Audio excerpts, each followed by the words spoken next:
baka kasi maano. Ito lang po, dito sa baba.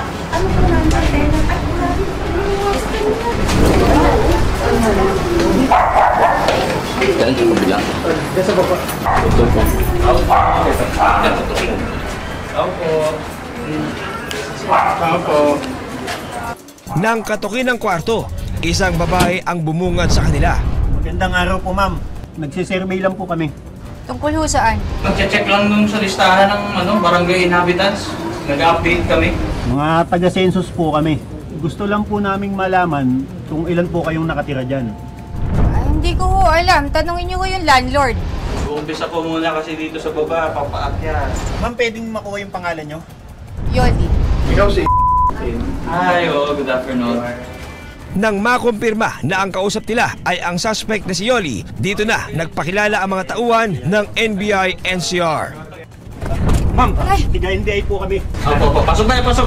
Dito barangay, kasama namin barangay. Ate, dito ka muna. Pasok ka doon, sumama ka. Halika, Pino. Sumama kami, anong pangalan mo ba? Anong pangalan mo? Anong pangalan mo muna? Umalis po kasi. Ano nga muna ang pangalan mo? Pangalan. May ano? Ikaw din ba? Ha? Hinanap ng mga operatiba si Liza, pero ayon kay Yoli, Okay, so yan ang kasama mo sa bahay. Nandiyan ka?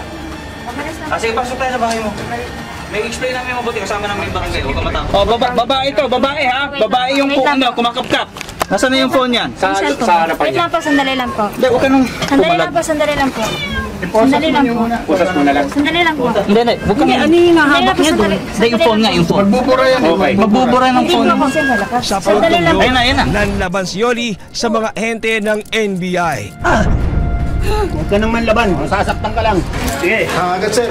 Sige, hawak ko. Sige. When she was arrested at binasahan ng Miranda rights niya, nagwala na siya doon.